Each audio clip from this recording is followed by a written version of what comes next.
I am really honored to be here. I've received a most cordial welcome, and I have met many people who work in this field and in related fields concerned with goodness generally.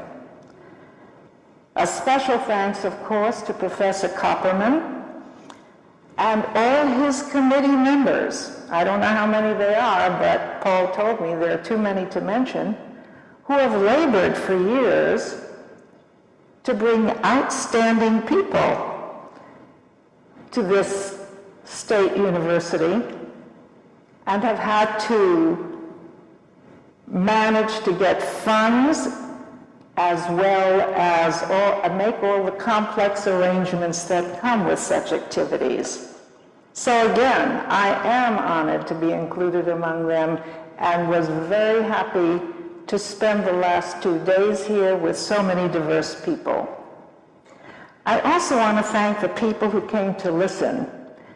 And just for my own information, I'll mention the categories I'm aware of.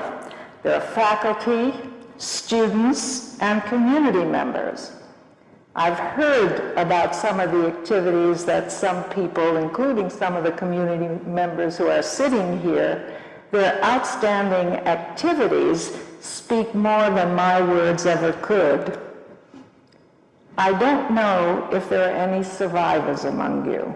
If there are, would you raise your hands? Well, there aren't any, I think. Was there one hand that went up? Where is that? Well, I'm particularly grateful for your presence because survivors of this genocide and all genocides have a lot to teach us. And I'm awed by their ability to consistently, or at least often, confront this experience, talk about it, and help us understand, and congratulate them for having made lives out of what was really hell. So first, let me make some personal comments which Professor Kopperman has not managed to include in his very lengthy and complimentary remarks. What brought me to the study of rescuers and Jews in Nazi Europe, and why this particular subject for this talk? I hope everyone can see what's behind you, because if you can't, I suggest you move so that you can, because I'm going to make reference to what's on here for a good deal of my talk today. So I was born in Brooklyn, New York. I am the Jewish daughter of immigrant Jews from Galicia, Poland, who arrived here. My parents arrived here in the late 20s and early 30s, comfortably before the Holocaust. The relatives they left behind were all murdered, but I did not know them. My husband Samuel is a Jewish survivor, the lone Jewish survivor of his entire family, all of whom were murdered in a mass grave by the one of the Einsatzgruppen in 1942. He owes his survival to a Polish peasant woman, Oliner. I won't tell you his story, but he has written it up in a book published by Paragon House called Narrow Escapes. He arrived in England before the war. He was right after the war. He was picked up by the Joint, and in 1945 he went to England when he was picked up by the Joint, and in 1950 he came to the States. He too received his PhD from UC Berkeley, and as Professor Kopperman has mentioned, he too became a professor at Humboldt State. But as you may imagine, the war haunted him, and he concentrated his academic studies on racism, genocide, and the Holocaust. In the early 1970s, I became very interested in a new field of psychological research that had begun to emerge in the late 1960s. This new research concerned itself with what is now called prosocial behavior. Prosocial, the opposite of antisocial, means positive social behavior. Interestingly enough, very little work had been done on that particular topic up until that time. At the same time, Sam was beginning to interview rescuers of Jews in Nazi Europe. He was doing it on a shoestring and on his own, and as he happened to come across some. But thus began our joint studies into prosocial behavior and altruism, and particularly into rescuers of Jews in Nazi Europe. The growing base of very fine social science research into the study of prosocial behavior and altruism appeared to make it possible for us to make a social scientific understanding of rescue. People who have studied the Holocaust and other genocides have approached it from many different perspectives, many rich perspectives. All have contributed to our understanding. The study I am going to talk to you about today, our study, is based largely on the work of psychologists, social psychologists, and sociologists. But underlying this work is a sense of moral obligation. The Holocaust was, of course, a nightmare. But rescuers remind us, as Professor Kopperman has mentioned, that even in the midst of such barbarity, some people behave decently. Rescuers give us hope, and without hope, our children will not find any reason to believe that they can create a better future. We can paralyze them. Understanding why rescuers did what they did may help us learn how to encourage more people like them. And so why this particular subject for this talk? That is a comparison of very religious rescuers with irreligious rescuers. I did have other choices, but in today's context, where those who call themselves religious or secular appear to be intensely engaged in competing claims of moral supremacy, it seemed this particular comparison might offer some interesting insights. So here's the title page, and as you can see, it says, Very Religious Rescuers and Irreligious Rescuers of Jews in Nazi Europe. What was the difference, and what difference does it make? Now, it's going to take me a little time to do this quickly, so bear with me. The graduate students who helped put this PowerPoint together, I am a novice at PowerPoints, insisted that I include some photos. I'm not going to tell you about the stories of these people because we can spend all evening on that. But this would give a sense that they are, in fact, people and faces, and they did phenomenal things. They are phenomenal people. Here's a Polish rescuer. Here's a Dutch rescuer, another Dutch rescuer, this one, and an Italian rescuer. And here's Balvina, the one who helped Sam survive. Here's the question I'm going to be addressing, and you can hold me to it because I'm going to try to answer it. How did the values and attitudes of very religious and irreligious rescuers of Jews in Nazi Europe compare? How are they similar? How are they different? So here's the plan I have.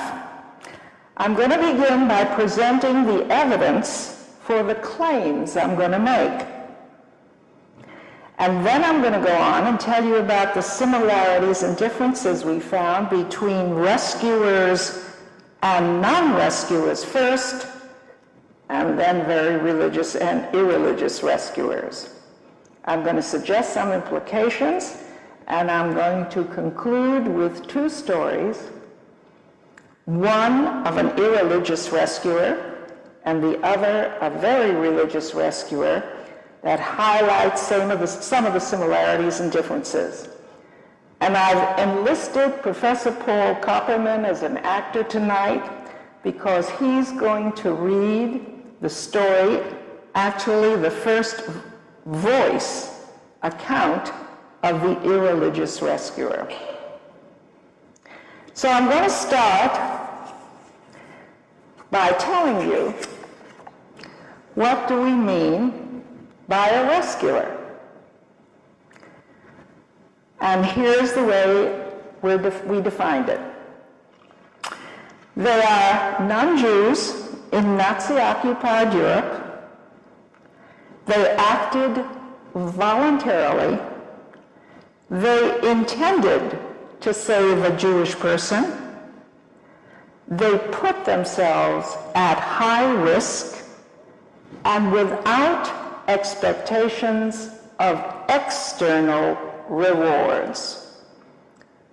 There's an emphasis on the word external because if they had desires for going to heaven afterwards or for doing the right thing, that was perfectly okay from our definition. It didn't exclude them. But anything like money or anything of that sort, that was a different story. So it was an altruistic act, without a doubt. And you know that the risk not only often involved their own lives, but those of their families. And what was also phenomenal about it, it was on behalf of an outsider group, non-Jew on behalf of Jew. While altruism on behalf of an insider group is sometimes expected and praised and occurs reasonably frequently, it is far more rare on behalf of outsider groups. So how many rescuers were there, and where did we find them? Well, no one knows for sure, but at best, less than 1/2 of 1%. Have I got the right one on? Yes. At best, less than 1/2 of 1% of the European population under Nazi occupation. To do our study, we needed to find them. Where do you find such people? The best place to get the names of bona fide rescuers who fit the above criteria was and is Yad Vashem. And just for my own information, how many of you have heard of Yad Vashem? I see hands go up. That's wonderful. So how many people have actually been there? Great. Israeli law established Yad Vashem in 1953. Located in Jerusalem, its primary purpose was to memorialize the 6 million Jews who perished in the Holocaust. In 1963, 10 years later, the law was expanded and required Yad Vashem to honor what they called the righteous Gentiles who risked their lives to save Jews. Yad Vashem requires documentation for all those identified as rescuers, and their criteria are essentially congruent with the way we defined rescuer. Most of the rescuer respondents whom we will be talking about have been taken from Yad Vashem's list. Now you can see the Yad Vashem in Israel as of 1988, you can see it above there. They had identified just 6,000 rescuers. As of January 2007, there were almost 22,000. In either case, no way could we go out and interview even the smaller number. So the best we could do was to get a sample. And here's the sample for our study. We had a total number of respondents, 510. Among them, rescuers were 346, Non-rescuers, that means people who said they hadn't done anything during the war, were 164. Of the 510, the total very religious respondents were 150. Very religious rescuers were 111. Of the total irreligious, among the total respondents, there were only 58. Irreligious rescuers that we sampled were only 42. So why did we include non-rescuers? We start with the assumption that rescuers were different in some way from non-rescuers. Well, the best way to find that out is to make comparisons between two groups. Why are there more very religious than irreligious in our sample? It's not meant to suggest in any way that there were more religious than irreligious rescuers in the entire population of rescuers. We simply don't know how many there were. There are no statistics on this that I am aware of, and if any of you have come across it, I would be very happy if you would share that information with me when my talk is over. And how did we know who was very religious or irreligious? We asked them. We asked them to rank themselves on a religiosity scale of 1 to 4, going from very religious, moderately religious, mildly religious, to irreligious. And we did interviews with all of them. We interviewed them via a questionnaire, which included approximately 450 items. The interviews lasted several hours. They were conducted in the native language of the respondent and were taped, subsequently translated into English, transcribed, coded, and analyzed. I need to point out that the 450 items on the questionnaire included many of the measures that had already been identified by some social scientists as associated with altruistic behavior. So with this background of how we collected the information, we're getting ready to go into how did we analyze the data. Now here's the part you're going to have to remember as I go through. These 5 things. We created what we called summary factors. A factor includes several items that are statistically related to each other, and we gave each of these factors, we call them a summary factor, a name, a label that identifies the main theme of the factor. You'll be able to guess some just by the label we gave them. So let me tell you what they stand for. Outgroup relationships. What relationships did people have and attitudes they had toward people of different ethnicity, religion, nationality, etc.? The second one is a tough one. Secondary relationships include religious and secular groups with which respondents were affiliated or identified with.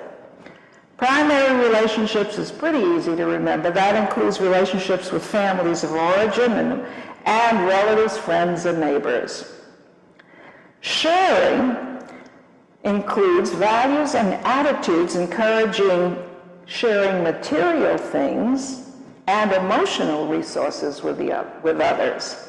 And some of the items on this one I think you'll recognize readily. This one is the last one is a little harder. It's called mastery. There are some people who seek to control their environment through external means, that is, through compliance with external criteria. Let's find out what you want, and I'll do what you want from me so that I can be successful. And some people tend to do more of the internal. That is, they seek to control their environment through reliance on internal resources, like their principles, and through their sense of potency. Now, the next plates that I'm going to show you are going to go over these 5 summary factors over and over again. The next few I'll tell you about, I'm going to go over very quickly. I would really prefer that you read them silently. I'll ask you if you can do it. So here's what went into the out-group relationships. This is just to give you an idea. I beg your pardon?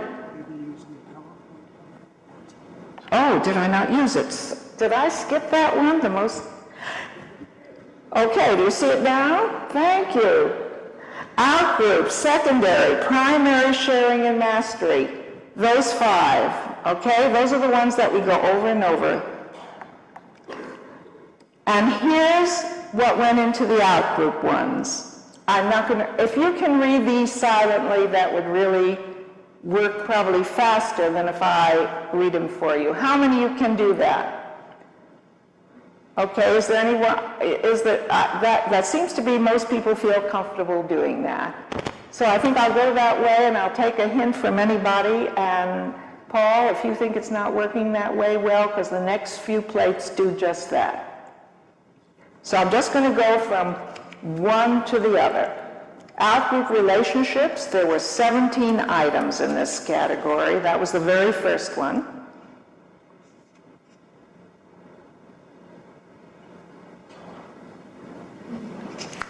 And this, too, is part of out-group relationships. Political party inclusiveness, that meant if they belonged to a political party, was it accommodating, tolerant of Jews, advocating on behalf of Jews and other minorities, or did it exclude them? And did they have a variety of friends? Secondary relationships, religious ties. The denum is not demon, it's denomination. Secondary relationships continued, the secular factor. What kind of secular ties did they have? I'm hearing something, but I'm not. It's okay now? I didn't get to that fast enough? Yeah, remind me. I got lost with what's on my desk. There were 10 items in secondary relationships. The next one is the primary relationships. There were 12 items on this one.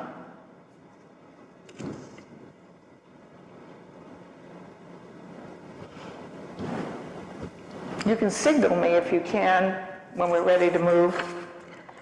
Here's the sharing factor, and you've probably heard of many of these, particularly empathy, which is often very much emphasized. 11 on those. And finally on the mastery, the external mastery factor and the internal mastery factor. And there were 9 items on that one. So the total number of items that I'm going to be talking about, the total number of variables were 59. Actually, there were more because some of these items had other items included. If we have identified some that are real differences between rescuers and non-rescuers, they should show up most sharply there. And we need to find out some information about that before we go on to compare very religious rescuers with irreligious ones. The next few plates does compare very religious rescuers with, does compare rescuers with non-rescuers on this 59 items. We'll skip the next one, we don't need it. And here's the comparison of the outgroup. I need to explain the outgroup with 17 items. Capital R stands for rescuers. The little cross over there stands for times. The N stands for non-rescuers. Now, if you look down that column, where it says R, and the little line or angle goes to the right, that means more than. Actually, it means significantly more than. I won't explain that term, but it's good. So, here we have on outgroup for 17 items altogether on the first part, rescuers did much better on 6 of them on this page. On the next page, which is still a continuation of the outgroup, where it focuses on Jews, rescuers again do better on 4 here, but non-rescuers do higher than rescuers on 1. And that turns out to be parental values negative stereotypes. Now let's go on to the secondary. The secondary were the political parties, resistance groups. You may remember what you had. On this one, rescuers do better on the secular factor on 4 of the 10. On primary relationships, the rescuers there were 12, the rescuers did significantly better on 4 out of 12. On the sharing factor, rescuers did better on 5 out of the 11. And finally, on the mastery factor, rescuers did better on the internal one, personal potency and standing up for beliefs. The non-rescuers did better on the external one, obedience. We're not there yet. You're not there yet. Thank you. Do you see that now? Non-rescuers higher than rescuers on the obedience external factor, and rescuers on the internal personal potency and stand up for beliefs. So what can we conclude from all of this? The data included 59 variables. The statistical comparisons between rescuers and non-rescuers showed 29 differences at what we call the 0.05 level. Almost 50% of the answers reached a very high point of being stronger. Pretty powerful finding. We had, it appeared, identified many important values and attitudes that might help explain why rescuers helped Jews and why non-rescuers did not. And there was something else the data allowed us to do. On the basis of the respondents' answers, we were able to give each one a score. This is a very important point, and we'll make reference to it again. And it allowed us to calculate which of the 5 factors were most important in predicting rescue. If you were in a classroom right now, I would love to hear what you would guess as being most important and second. But I'm going to give you the answers instead. So here they are. By the way, that hyphen doesn't belong there on outgroup. So outgroup was at the top of the list.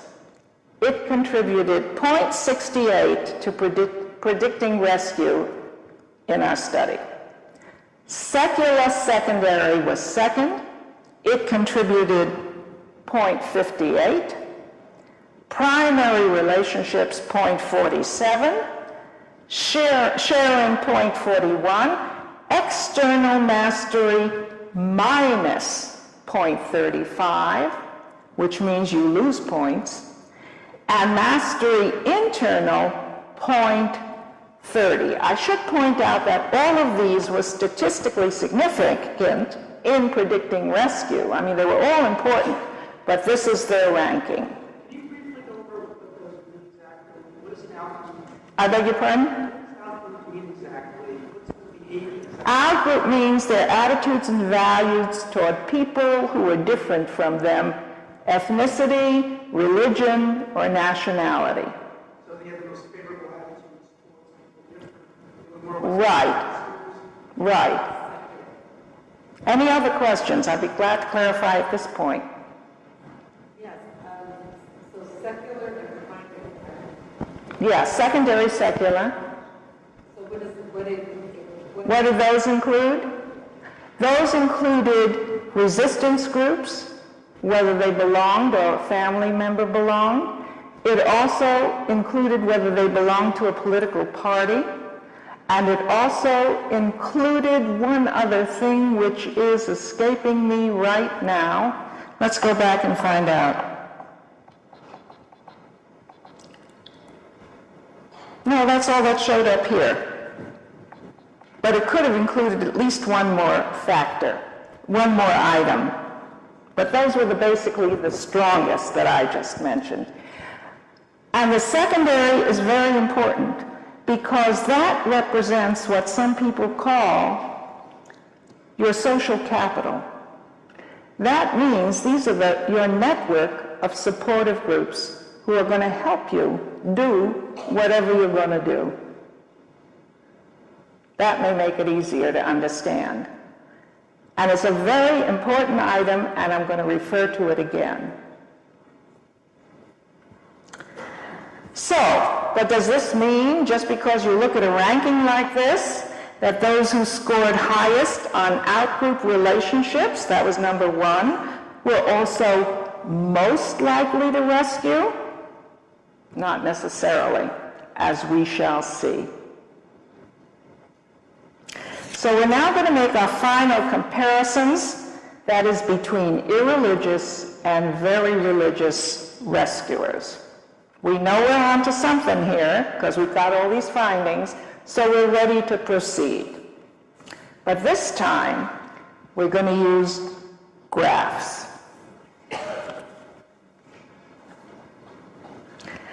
So we put irreligious here, and very religious second. Actually, we did it alphabetically.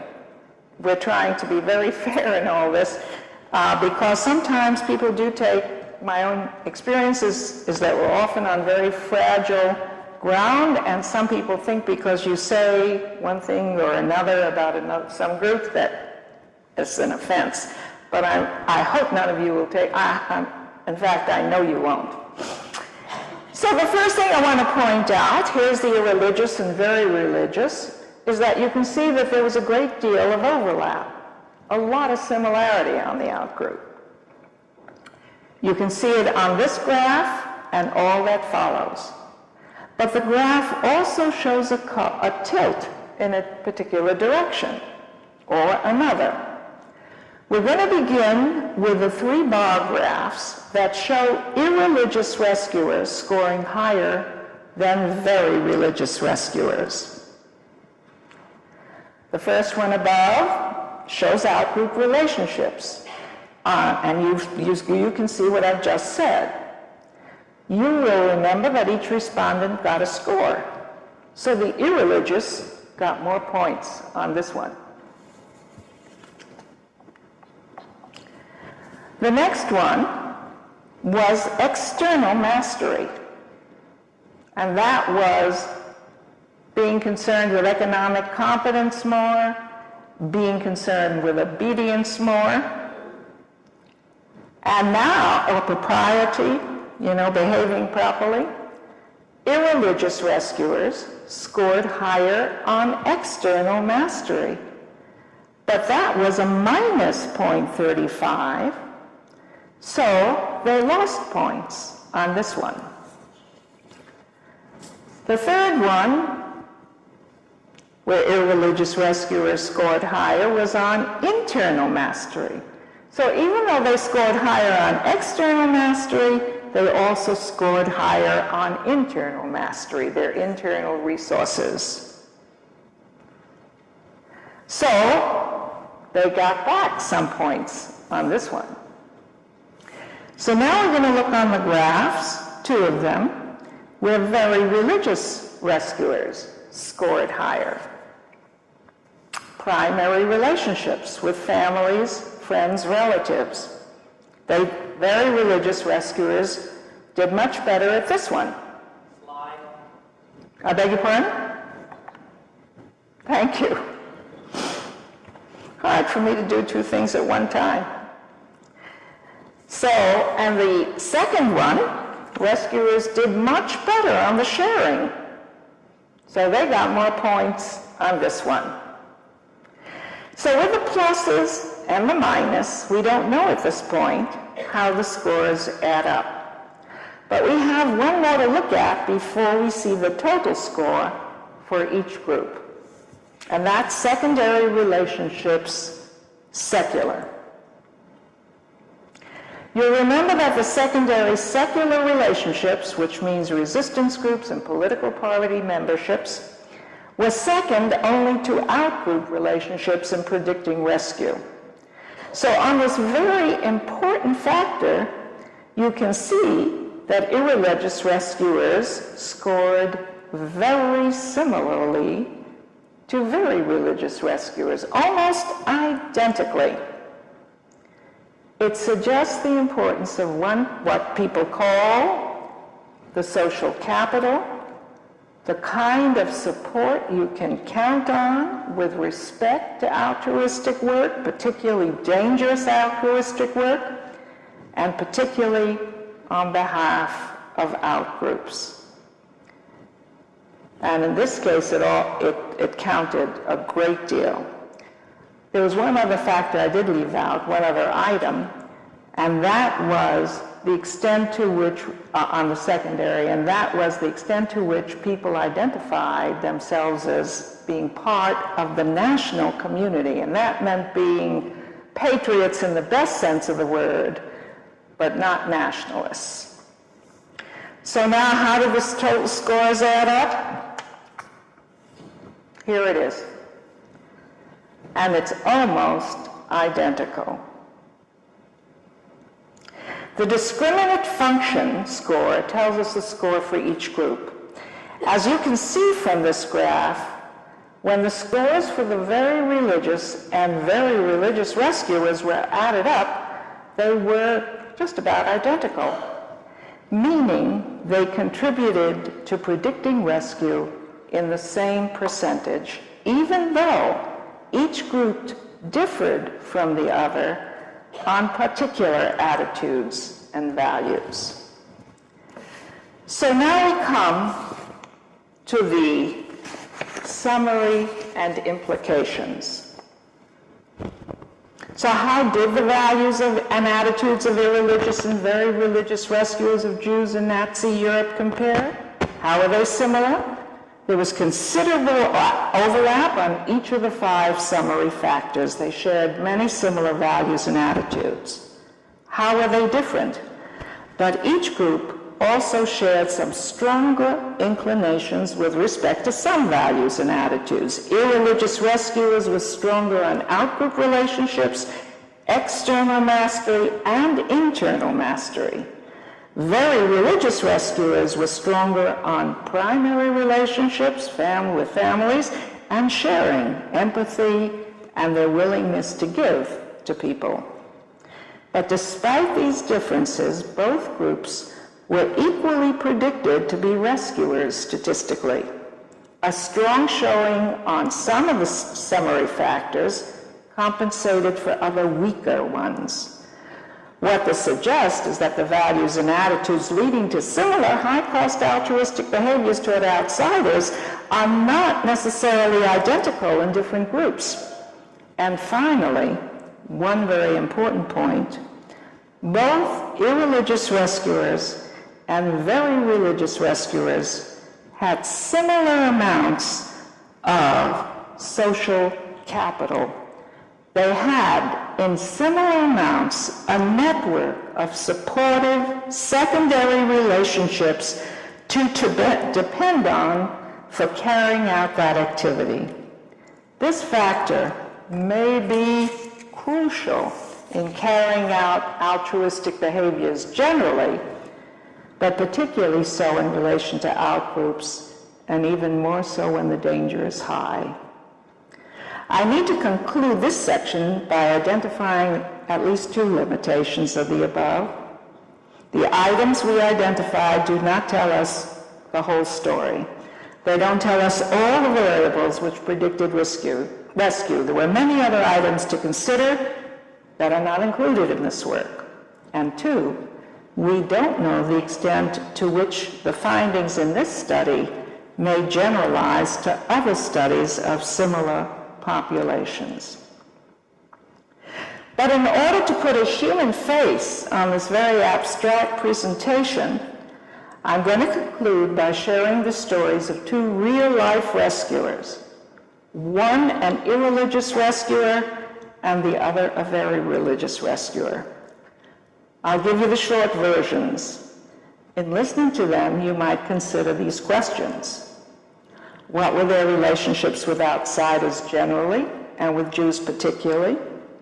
What other values and attitudes do they seem to reflect? And most importantly, from my point of view at this moment, who were their supportive secondary relationships? As you listen to the stories, in some cases those supportive secondary relationships are identified, but in some of them, in these two cases, they're kind of glossed over, and you have to say, so where'd they get that? Who gave that to them? So I hope you'll do that. So I'm going to call on our first actor, Dr. Paul Copperman, and he's going to tell the story in his first voice. He's talking of Andrzej, a Polish irreligious rescuer. Should I shut this off? How can I do that? We don't need that anymore. Over there. Just leave it. Okay, we'll take care of it. Well, before I become Andrzej, the irreligious Pole, I just might make one last announcement for those of you whose wrists may be breaking, having tried to copy all this. The PowerPoint, Dr. Oliner has been kind enough to make the PowerPoint available, and it's going to be available on the website for the Holocaust program, and also for those of you who are my students who will have the opportunity to get it. So it is going to be readily available if indeed you need the PowerPoint. But okay, I now become Andrzej, a Polish religious rescuer. Obviously, what we did had to be focused on Jews. It began almost simultaneously with my colleagues before the war, the Jewish socialists who hid themselves in my apartment. They simply had my address and they would come to me. Most of them wanted to leave Poland, and their transfer had to be arranged. Some of them would be directed to Hungary, and from there elsewhere. Others would be transferred eastwards to Japan through the Soviet Union. They would stay in our place until we could arrange passage. That was at the beginning, right after one defeat. Later, it became much more difficult. After the ghetto was walled in, we had to deal with other problems. Taking care of people who found themselves there became our main line of activity. I worked with the Jewish Socialist Organization, as well as with the Korczak Orphanage. My wife and I were assigned to work in a German firm, and we used our official jobs to get passes to enter the ghetto, even a car pass. I used to carry food in the car, either for the orphanage or for the comrades from the Bund, the Jewish youth organization. I went to the ghetto almost every week. Our organization was blown, and I was arrested in the late autumn of 1941 and spent a couple of months at the Padlock prison, where I was rather meticulously beaten up. Owing to our German comrades who worked with us and my own organization that helped me, I was released. My jaws were broken, but I was free. I had to vanish from Warsaw and left for Lvov, where I helped organize help for Jews working on demolition of oil refineries. Because of my family connections, I had a lot of experience dealing with Germans, and I spoke perfect German.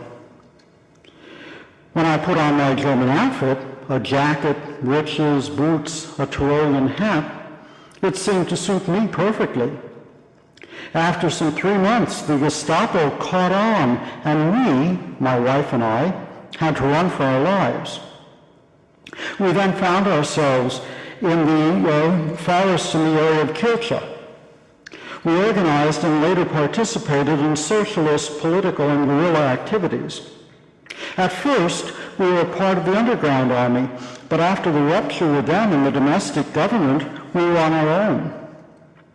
There were Jewish comrades in our partisan groups, and I was mostly concerned with military operations. We also hid Jews who turned to us for help. Unfortunately, we were not always successful. This activity continued until the end of the war. That completes the statement, but the summary goes on. Andrei was only 20 years old in 1939, the year the war started in Poland and the beginning of the activities he described. A medical student and already married, he and his wife were living quite comfortably in Warsaw in 1939. Andrei estimates that before the war ended, he had helped approximately 100 people, some close friends, but most of them strangers, and most of them Jews. Asked his main reason for first becoming involved, he replied, the primordial reason was the desire to fight the Nazis. But I believe I did it out of feelings of solidarity with those who were weaker and therefore needed me. I'll read the story. Can you hear me? Somehow it seems like is the microphone working? I'll read the story of Alice, a very religious rescuer. This is her voice in the beginning. In November 1942, I received a letter from the Secretariat of the Catholic Society of the region of Toulouse. The Archbishop of Toulouse, Monsieur Saliège, had proclaimed to all the churches of the area that he was the defender and firm supporter of all the oppressed victims of the war. He had done so by having all the local priests read his letter to the parishioners of the region. A month later, in December 1942, and with the permission of the Bishop of Rodez, I made the decision to help rescue the persecuted. Only 3 other nuns and I were aware of the undertaking. The other 11 nuns at the convent, we decided, would not participate. We judged it safer that the whole group not know, and we didn't want to put them in jeopardy. 6 months later, the first 6 children between 5 to 15 years old arrived at the convent. They were all Jewish children, all from a camp at Bruyères near Toulouse. All had just been separated from their parents. And right after that, about 60 more children came. By the beginning of the year 1944, a grand total of 78 to 84 children from 7 nationalities lived at the school. 7 adults, mothers of some children, were hidden in the basement of the convent. The sisters were very worried and concerned for the safety of the children.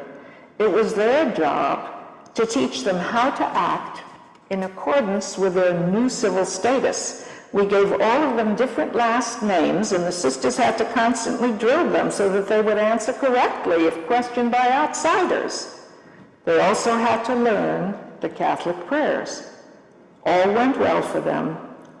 All were returned to their own families 3 or 4 months after liberation. I'm going to tell you now about Alice. Alice was 30 years old in November 1942 when she received the Archbishop's pastoral letter. She and her convent sisters were then living in a small French town of some 4,000 people. It was 3 years after the conquest of Poland and the beginning of André's activities, and more than 2 years after the conquest of France in June 1940. Until the moment she read the Archbishop's letter, Alice was unaware of what was happening. Jews simply had no relevance for her until that point. Having entered the convent when she was only 19, after attending a Catholic elementary school in Lycée, she had minimal contact with non-Catholics and none with Jews. She had not known any in her youth or even as an adult. None had lived in her neighborhood, and her parents had never spoken about them. Asked her reasons for involvement, she said, "My reasons for involvement were human sensibility, Christian sensibility, love for children and young people, patriotism, retaliation, and resistance against the Nazis." One final note. The percentage of rescuers was small, but so was the percentage of perpetrators, according to most estimates, although probably more so for perpetrators than rescuers. But the largest number of people under Nazi occupation were bystanders. Inevitably, it brings me to the question, what would I have done in similar circumstances?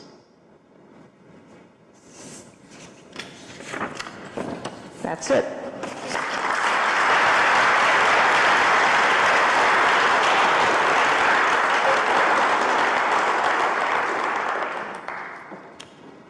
Do we want to do some questions now? How many of you were able to follow all that abstract stuff?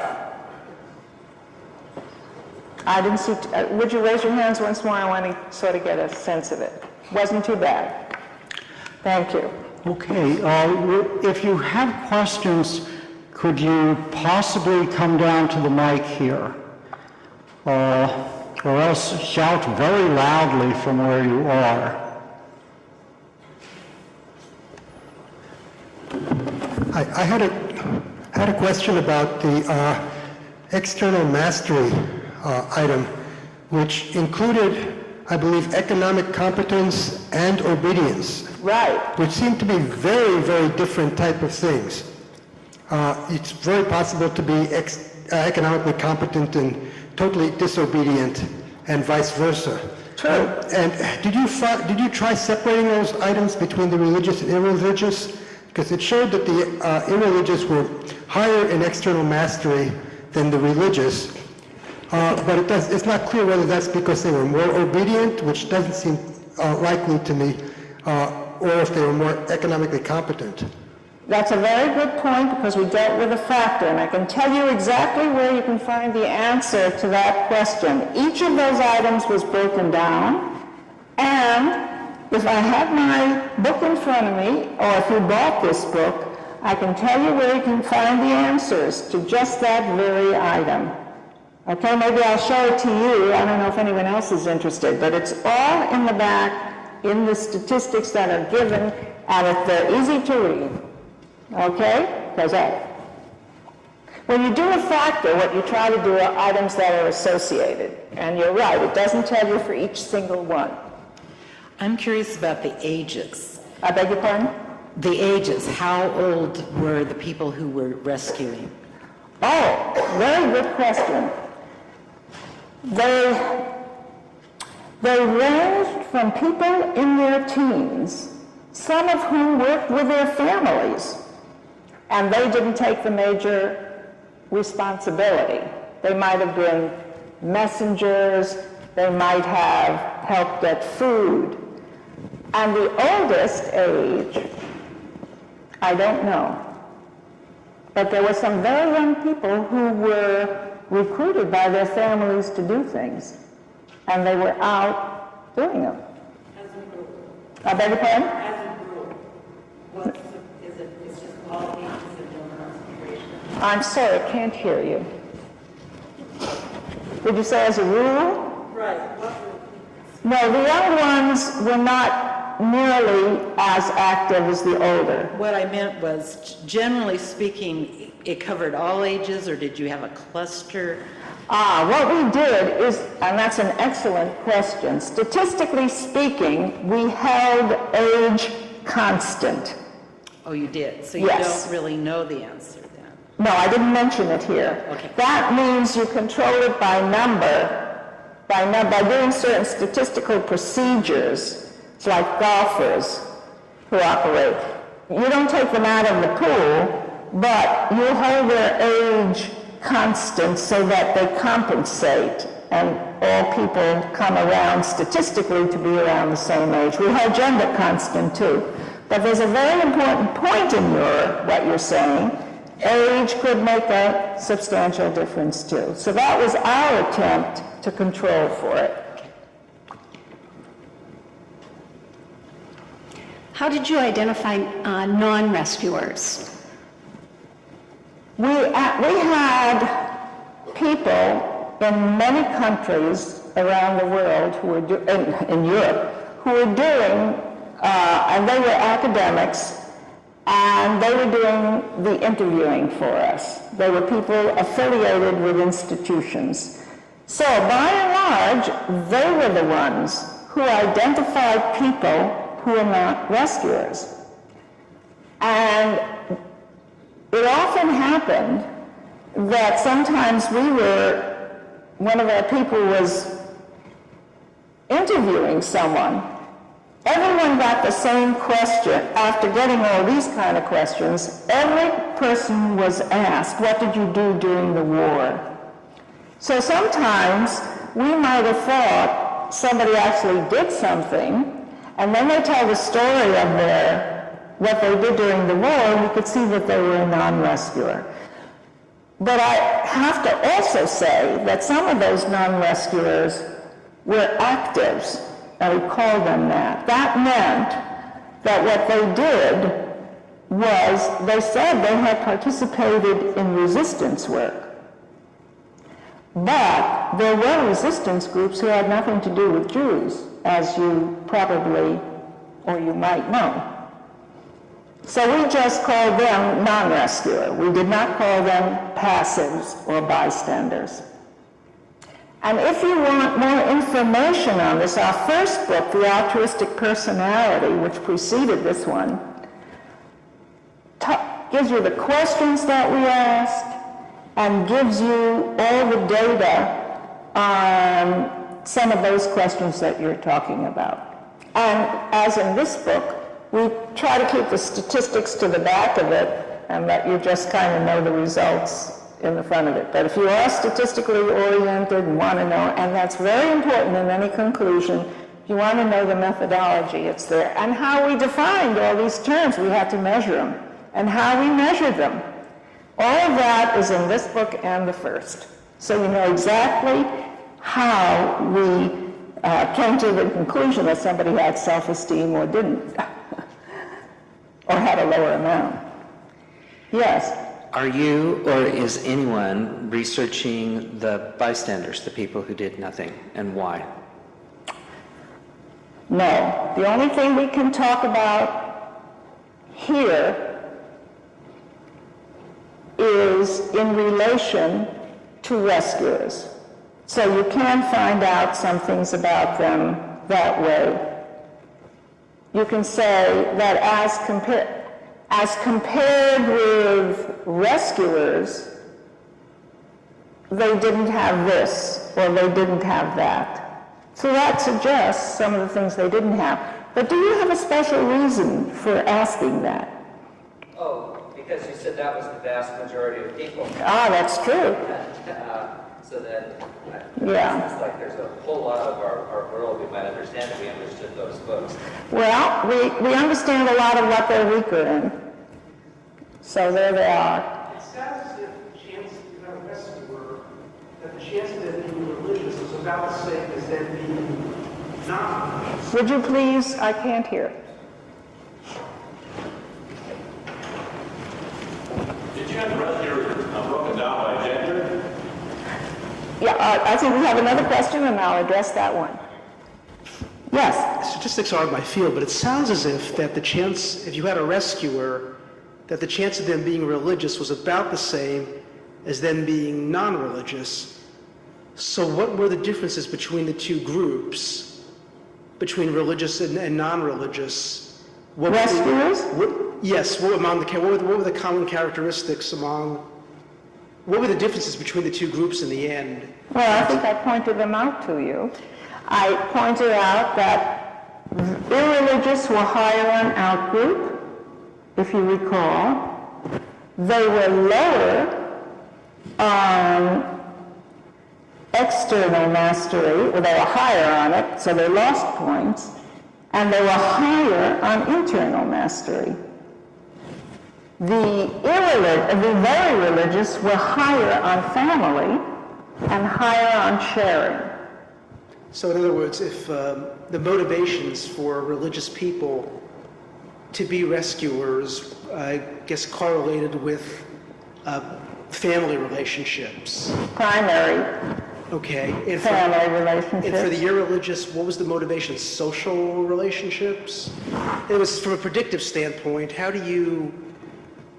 what would make me believe that an irreligious person would be more likely to become a rescuer if I were to meet one on the street today versus a non-religious? You mean if you were to meet an irreligious, remember we're talking about groups here, Sure. not a single individual. So if you were to meet an irreligious person, what attributes would you look toward? Exactly. What are there, would you expect perhaps to find or hope to find there, more likely to find there than you would among very religious people? The irreligious rescuer would have more relationships with outgroups and positive attitudes toward outgroups. If I put it as a single person, it might be easier.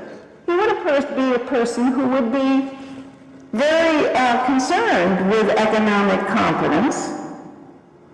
He would be a person of propriety, concerned with the external world, and he would know that he has to be obedient to some extent to succeed in those things. Concurrently, he would also be a person who had a sense that he could get things accomplished, a sense of potency and self-esteem, and that he was willing to stand up for whatever beliefs he had. So a self-confident, assertive person. He would be that kind of a person, yes. And he would talk that way, okay? How about your very religious person, assuming that the person was representative of the group? He would be a person who had very strong primary, good family relationships, good solid family relationships. Now, allegedly, people who have good family relationships learn how to be trusting of people, okay, and they also learn how to be caring because they do so within the family. And in this context, families could also have their kids participate in rescue. But basically, a good, solid family relationship. The second is a strong propensity toward sharing things, and himself, emotionally very empathic to others' pain, concerned with relieving pain, a strong sense of social responsibility, a strong sense also of caring and knowing how to care for people. So a religious person would tend to be empathetic. Yeah. But here's the thing. I think there are many such people as individuals. If someone would say to me, are you empathic? I would say I am. You know, obviously we would have some things in common, but let's say you have those outside things that make a difference, those other things I mentioned. Can you act as an individual? If you're doing any kind of work almost, there are individuals who are leaders who go ahead, they get it done. But for most of us, what makes the difference, I think, I include myself among them, I have a better chance of doing the right thing if I've got those secondary support groups. The people who come to me, they say to me, okay, you should do it. Here's how you do it. I'll bring this to you. That's what happened. And I don't know in those stories if you picked them up, but there was an awful lot of that going on all around. So you had For the Polish two. socialists and the Catholic nuns. If they Yes. had been lone individuals, you don't think they probably would have...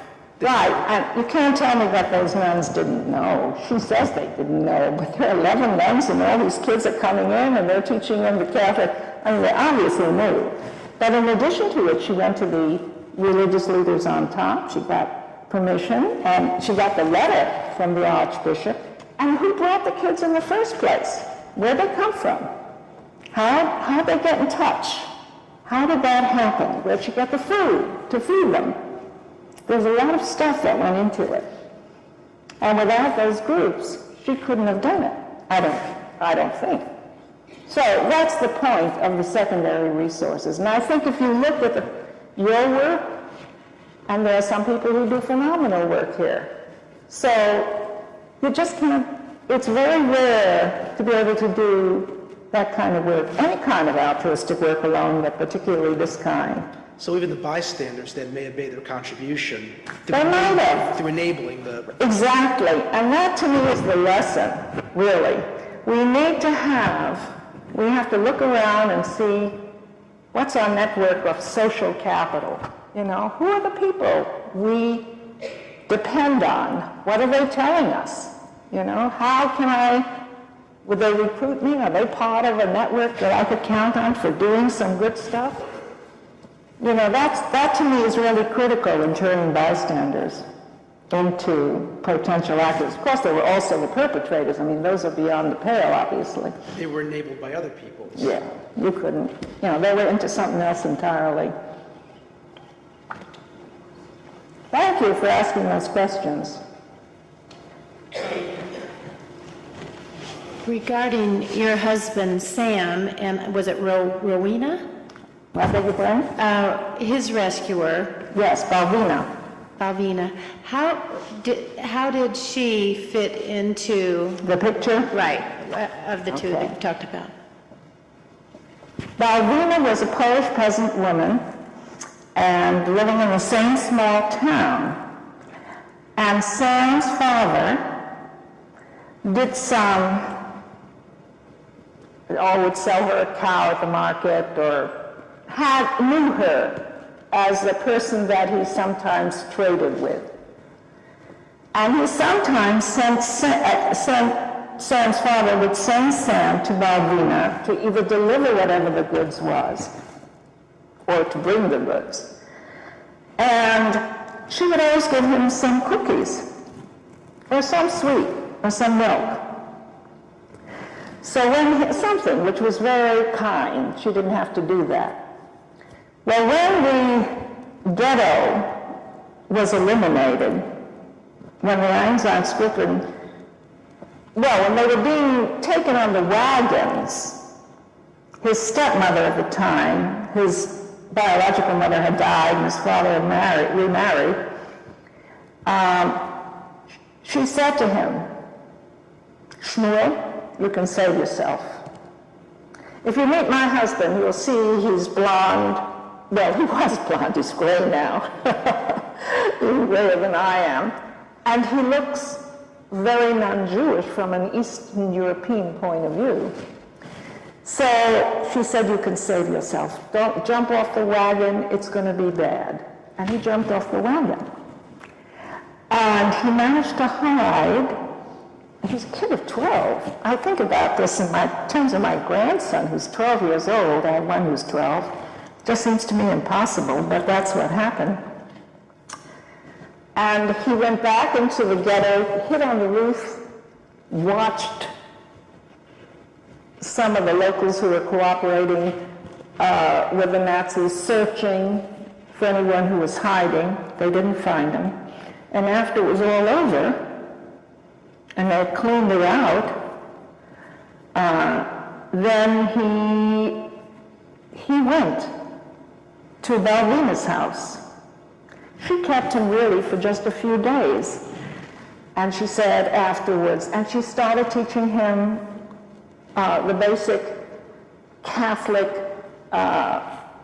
prayers, and also she helped him fabricate a story Polish kids were not going to schools either, because that was part of the plan, at least not his age anymore, and she advised him to offer his services as a shepherd, kind of, or as a helper to some families, but not in the same area, because people knew her and knew him, probably, or could know. And that's what he did. So he actually went out and kind of hired himself out for his keep. It was not uncommon during this period, because there was not too much for Poles either. And he hired himself out to this couple who did not know he was Jewish, and they had moved to a small town from the big city because they thought they'd be safer. They didn't have children, and he was a professional. And there was some close, and Balvina's son would come periodically when Christmas was coming around, or Easter, and he would pretend to be his brother. So that's the way he survived until the war ended, which was incredible, and there were many narrow escapes. He's written the story up. He says, in retrospect, he thinks the male of the household was baiting him to find out if he was Jewish. But another thing, he spoke many Jews, well, there were two basic signs. One for Jews who spoke whatever the native language was with some Yiddish accent, and Sam did not have the Yiddish accent. And the other was the circumcision, and Sam was, of course, circumcised. But he managed, one time he got sick, and the woman in the household was very fond of him, and she tried to take care of him. Well, he was 12, and he managed to keep her away from his private parts, but, and there were many along the road, and so on and so forth, that he tells in his stories. And he was picked up by the Joint in 1945, and he went to a wonderful school in England. Some of the Kindersport kids went there, and he came in 1950 to the States, and he volunteered for the military, and he served in the because he served in the Korean War. He got, what's the word I'm looking for when you get money? Stipends from the government to go to school, and that's what happened. So to me, it's just an amazing story. Well, all of them are amazing. I probably told you more than you wanted to know. I had one other question. Is this something that you did just for our talk tonight, or are you really continuing to look at the irreligious versus the religious altruism? No, I'm not doing any more on that now. However, again, if you are interested, the data, there's so much data. I pulled this particular comparison out from the data we already have. The data, the statistical data itself, for anyone who wants to explore it further, are there for people to use in the book. So I'm not going to be working on this anymore. Some people are disappointed we didn't do the theological ones. In the book itself, you'll see there are some elements of religion that the people themselves expressed that I didn't include here, obviously, and you'll find more in the book. But by and large, people did not talk theologically. They didn't say, I did it because I believed in Jesus. You know, they just didn't talk that way, at best. And not all the religious experiences were good, even among the very religious, as you will see. So it does address more of it in the book. If you read the book, I think you will find more. But I'm not pursuing that anymore. I thank you all.